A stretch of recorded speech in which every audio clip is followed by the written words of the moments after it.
Olá, eu me chamo Dilton Voz e esse é o nosso projeto Ai de mim se não evangelizar. Reflexão do Dia é um programa diário com o objetivo do estudo bíblico das palavras que compõem a liturgia do dia. Hoje, 30 de setembro de 2024, São Jerônimo, presbítero e doutor da Igreja. Memória, segunda-feira. São Jerônimo, ele nasce no século IV, nasce na Croácia, mas a sua vida se desenrola em Roma. Sofrônio Eusébio Jerônimo. Esse é o nome completo de São Jerônimo, ele que nasceu em Estridão, atual Croácia. Não se sabe a data exata do nascimento dele. Estima-se que foi por volta dos anos 347, portanto, aí, século IV. Completou os estudos em Roma, lá se perdeu na farra, nas bebedeiras, mas se arrependeu rapidamente e convertendo-se ao Santo Evangelho. Ah, o seu batismo foi importante em sua vida, porque logo após o seu batismo, assim que ele aceitou Jesus, ele seguiu uma vida contemplativa. Em 375, depois de uma doença, Jerônimo passou o estudo bíblico e, com renovada paixão, foi ordenado sacerdote pelo bispo Paulino, em Antioquia, em 379. Mas Jerônimo não tinha vocação pastoral e decidiu que seria um monge dedicado à reflexão, ao estudo e à divulgação do cristianismo. Voltou para Roma em 382, chamado pelo Papa Damaso para ser o seu secretário particular. Jerônimo foi incumbido de traduzir a Bíblia do grego, né, e do hebraico para o latim, que nós conhecemos como a Vulgata, ou seja, é, Vulgata tem sentido com vulgar, né, normal, pessoas normais, né, que podem agora acessar a Bíblia. Nesse trabalho, dedicou quase toda a sua vida.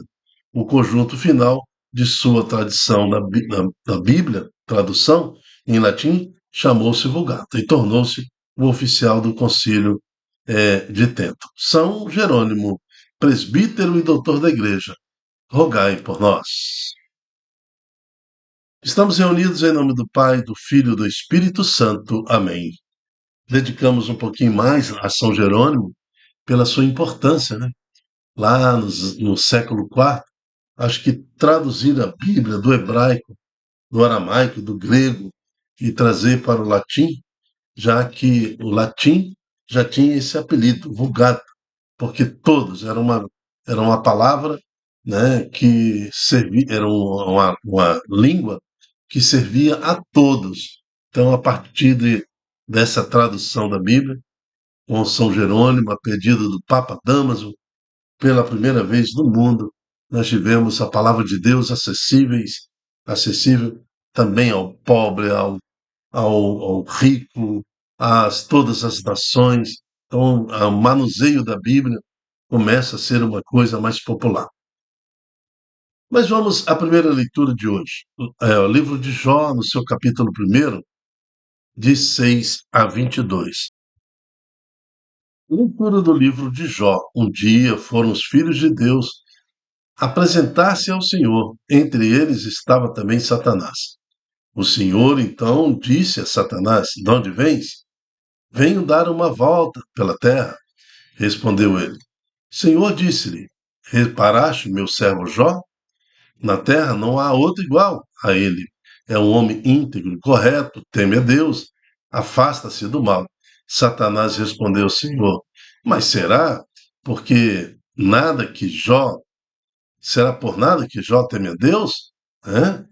Porventura não levantaste um muro de proteção ao redor dele, da sua casa e de seus filhos, dos seus bens?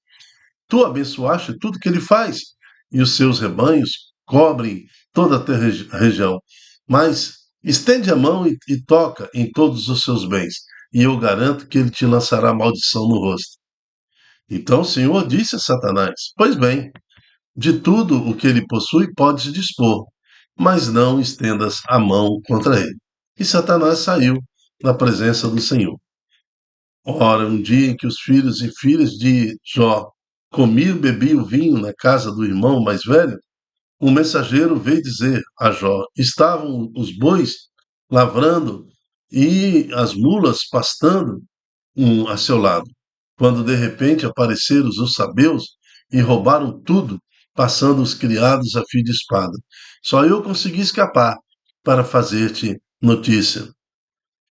Estava ainda falando quando chegou um outro e disse: caiu do céu um fogo de Deus e matou as ovelhas, os pastores, reduzindo-os a cinza. Só eu consegui escapar para trazer a notícia. Este ainda estava falando quando chegou um outro e disse: os caldeus, divididos em três bandos, lançaram-se sobre nós, levaram os camelos, levaram consigo tudo e passaram os criados a fio de espada. Só eu consegui escapar para trazer a notícia. Estava ainda a falar quando chegou ainda um outro e disse: teus filhos e tuas filhas estavam comendo e bebendo vinho na casa do irmão mais velho, quando um furacão se levantou das bandas do deserto e se lançou contra os quatro cantos da casa, desabou tudo sobre o jovem e os matou. Só eu consegui escapar para te trazer a notícia. Então Jó levantou-se, rasgou o manto, raspou a cabeça, caiu por terra e prostrado no chão disse: nu eu saí do ventre da minha mãe, e nu voltarei para lá. O Senhor Deus deu, o Senhor tirou, como foi do agrado do Senhor. Assim foi feito, bendito seja o nome do Senhor.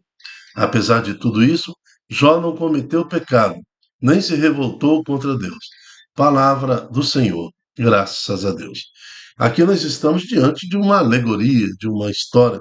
Talvez o Jó não existiu fisicamente, mas é um personagem eh, dentro de uma ficção para que nós possamos entender os mistérios de Deus. Primeiro, quando ele fala, um dia em que foram os filhos de Deus numa reunião com o Senhor, entre eles também foi Satanás. É, significa o quê? Que tudo acontece dentro da permissão de Deus. Nada acontece fora da permissão de Deus. Ah, mas o mal acontece na permissão de Deus? Sim. Deus respeita o homem quando ele abraça, quando ele toca, quando ele deseja para si o mal. Então, nada acontece fora da permissão de Deus. O nosso livre arbítrio, né, a nossa capacidade de desobedecer a Deus acontece na permissão de Deus. Bom, é assim que nós desejamos tocar a nossa vida, é, é, longe de Deus. É assim que alguns de nós está tentando levar toda a nação para longe dos filhos de Deus, para um mundo longe, né, de Deus. E acontece então essa brecha aonde Satanás tem também a liberdade de atuar, né, porque assim nós desejamos. Mas também o texto nos traz que Satanás pede a Deus, então, a permissão para tentar a Jó. E Deus dá essa permissão. Então, significando que nem Satanás também tem liberdade para fazer as coisas dele do jeito que ele pensa. Né? Ele também é um ser que está submisso a Deus. Então, nada acontece nesse mundo sem a permissão de Deus. E nessa proposta de Satanás, ele fala que Jó louva a Deus porque ele está protegido, não tem nada, não tem provação, não tem nada. Mas Deus permite, nesta alegoria, Deus permite. E ele começa a tentar a Jó. Mas nós vamos ver que depois do versículo 21, ainda no primeiro capítulo, Jó, depois de raspar o seu cabelo, depois de cair por terra, vestir-se de saco, né, no sentido de que eu fiz, Senhor? Como que isso tudo foi acontecer? Né? Mas ele não lamentou, ao contrário, ele fala: no saí do ventre da minha mãe, não voltarei para lá. O Senhor Deus, o Senhor tirou, como foi do agrado do Senhor. Assim foi feito. Bendito seja o nome do Senhor. Em meio às desgraças, em meio a toda essa dificuldade, Jó consegue proclamar: bendito seja o nome do Senhor. Apesar de tudo isso, versículo 22, Jó não cometeu pecado, nem se revoltou contra Deus. Então, essa leitura é feita justamente quando o povo de Jerusalém, de Israel, está deportado, ele está sofrendo perseguições em terras estranhas, né, no sofrimento, em meio a esse sofrimento, achando que Deus teria abandonado eles na mão do sofrimento, na mão do próprio Satanás, né? Mas servir então esse personagem de um grande estímulo para que todos também pudessem louvar e bendizer o Senhor, copiando a atitude de Jó. E é assim que nós devemos saber e fazer, né? Este mundo nos força a querer, desejar, culpar a Deus pelos nossos sofrimentos. Não é Deus a causa do nosso sofrimento. Certo que pela permissão de Deus, tudo acontece. Nada acontece nesse mundo sem a permissão de Deus. Mas o desejo do homem foi trazer para si estas maldições. E isso fez desde Adão e Eva, querendo ser o próprio Deus, querendo um homem ser o ser iluminado, não Deus. Enquanto Jesus fala, eu sou o caminho, eu sou a luz, alguns falam que a luz está no homem e não precisa de Deus. Daí surge o iluminismo, né, que é a pedra fundamental para essa ideia modernistas, essas atitudes dentro da filosofia globalista, que hoje também tenta contra a igreja, tenta contra Deus, tenta contra a família, nos trazendo dores e sofrimentos. Aí depois nós vamos culpar Deus, né, pelas consequências humanas que nós fazemos. Jó, pelo menos, foi inteligente. Sabe no seu coração que tudo acontece na permissão de Deus. Deus me deu, Deus tirou, né? Mas ele também que sabe que tudo que Deus faz tem um sentido. No sair do ventre de minha mãe, não voltarei, né? Então, o ventre ali da mãe significa passagem, né? É como se fosse o Éden, onde o anjo está ali, né? Eu cheguei na terra nu e vou voltar para o céu nu, né? Não tem nada, nada passa nesse portal da morte, né? E Jó, então, louva a Deus, bendiz o nome do Senhor, apesar de tudo, né? Jó não cometeu pecado e nem se revoltou contra Deus. Que esse exemplo nós possamos seguir nas nossas dores, nas aparências e injustiças de Deus sobre cada um de nós, que nós tenhamos a mesma intenção de Jó, de glorificar a Deus sempre. Na briga ali entre Jó e Satanás, venceu Jó, venceu aquele que foi justo, glorificando o nome do Senhor Jesus. Deus aposta em cada um de nós. Deus se dá por misericórdia e que possamos, no nosso sofrimento, glorificar a Deus. Amém.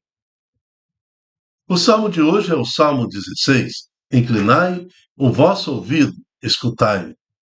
Ó Senhor, ouvi a minha justa causa. Escutai-me, atendei o meu clamor. Inclinai o vosso ouvido à minha prece, pois não existe falsidade nos meus lábios. Devemos lamentar com Deus? Sim. Pode reclamar? Pode. Né? Pode ter a revolta do justo? Pode. Mas na minha boca, sempre haverá o clamor, sempre haverá o louvor a Deus, sem falsidade. Inclinai os vossos ouvidos e escutai-me, ó Senhor. Evangelho está em Lucas, capítulo 9, 46 a 50. O Senhor esteja conosco. Ele está no meio de nós.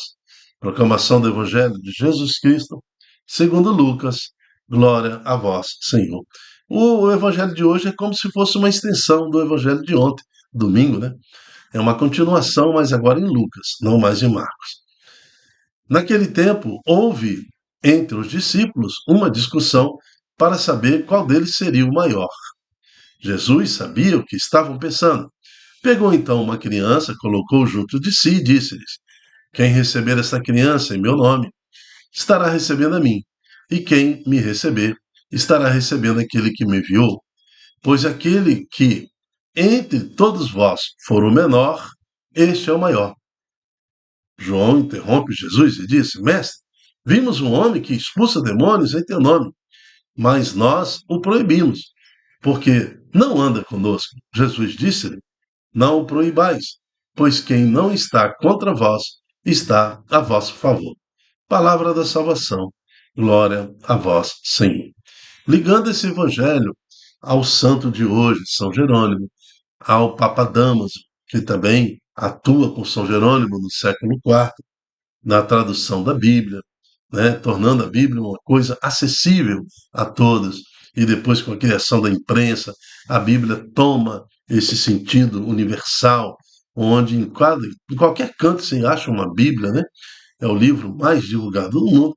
Então, nós estamos vendo aqui um grande esforço da parte de Deus para se tornar-se acessível a todos, usando o instrumento da Santa Igreja Católica. A Bíblia, se nós a conhecemos do jeito que ela é hoje, é devido aos bispos da Igreja Católica. Foram os bispos, e principalmente conduzido pelo Papa Damaso, que decidiu canonizar a Bíblia do jeito que nós conhecemos, com os seus 70 e poucos livros. Então, se não tivesse a Igreja Católica na época para falar que aquele determinado livro era canônico, era a palavra de Deus, seria uma confusão só, né? Então, quem ordenou a Bíblia do jeito que você conhece foi a Santa Igreja Católica Apostólica, que tem sua sede em Roma, por isso nós chamamos romana. Mas nos traz a mensagem central de Deus, que é o seu amor, a sua misericórdia e o sentido da salvação que está em nome de Jesus. Mas também traz passagens como a de Jó, que tenta explicar os mistérios do sofrimento, como que o sofrimento acontece, né? Então, dentro do sofrimento do homem, da mulher, do nosso sofrimento, temos oportunidade de testemunhar Jesus. Depois nos traz a revelação do Salmo de hoje, que a nossa súplica e oração deve ser uma súplica justa. E finaliza falando que para os seus discípulos, e fala para nós, porque os discípulos de Jesus, os apóstolos, estão escutando da boca de Jesus que o Filho do Homem deveria sofrer, passar pela maldição, né, da cruz, né? Era necessário ser rejeitado pelas autoridades e tudo mais. E aquilo desperta neles a realidade de que Jesus iria morrer. Embora a ressurreição fosse um fato novo para eles, mas o reino de céus estaria livre. Agora, quem ia ser o sucessor de Jesus? Quem ia reinar? Então, entre eles, há uma discussão de quem entre eles seria o maior, seria o sucessor de Jesus, né? Quem que ficaria no reino, né? Assumindo como se fosse uma coisa simples, material, política. Mas Jesus já os repreende e pega uma criança no colo e fala: quem for o menor entre vós será o maior no meu reino. Tem que se comportar como uma criança. Imediatamente o apóstolo interrompe ele quando ele está pregando esta pregação de humildade e fala: olha, alguém expulsa demônio em teu nome, eu já repreendi, nós o proibimos, porque não anda conosco. Mas Jesus também nos traz, assim como as Santas Escrituras nos traz, Jesus disse: não proibais, porque quem não está contra vós não está a vosso favor. Então aqui também o Senhor já fala profeticamente para os discípulos que muitos falarão em seu nome, muitos, mas não vão pertencer à sua igreja primitiva. É o que acontece hoje com os nossos irmãos que resolveram seguir um caminho é, do protestantismo. Então, somos irmãos em Cristo. Aquele que anuncia Cristo, anuncia conosco. A Santa Mãe cuida dos seus filhos. Mesmo aquele filho que resolve abandonar a sua casa, mesmo aquele filho que se comporta de forma de rebeldia, mas ela é sempre amada. A Santa Mãe Igreja sempre vai amar, assim como Cristo ama os seus filhos. E pedimos a Deus que esses filhos um dia se reúnam num só pastor, num só rebanho, uma só igreja, para o anúncio do Evangelho. Isso tudo vai acontecer no fim dos tempos. Um pouco antes, haverá um só pastor, um só rebanho, uma santa igreja, uma só igreja. Porque não tem sentido nenhum os cristãos estarem divididos entre si. E assim encerra a palavra de hoje, né? Não, Jesus disse, não o proibais, Por isso que está acontecendo a contribuição da igreja protestante também no anúncio do evangelho. Porque quem não está contra vós, né, está a vosso favor. Que possamos pedir hoje também esta grande união dos cristãos em nome de um objetivo. Nosso objetivo é glorificar a Deus. É no meio do vale de lágrimas, de sofrimento desse mundo, da realidade das dores desse mundo, glorificar a Deus e mostrar a fonte de vida, que é o santo nome do Senhor Jesus. Amém. Eu me chamo Dilton Góes. O nosso projeto chama-se "É de mim, se não evangelizar". Seja você um evangelizador, anunciando e multiplicando este evangelho, este ensino, em suas redes sociais, para que mais corações possam glorificar a Deus, mesmo no sofrimento. Amém. Até a próxima, se Deus quiser. Tchau, tchau.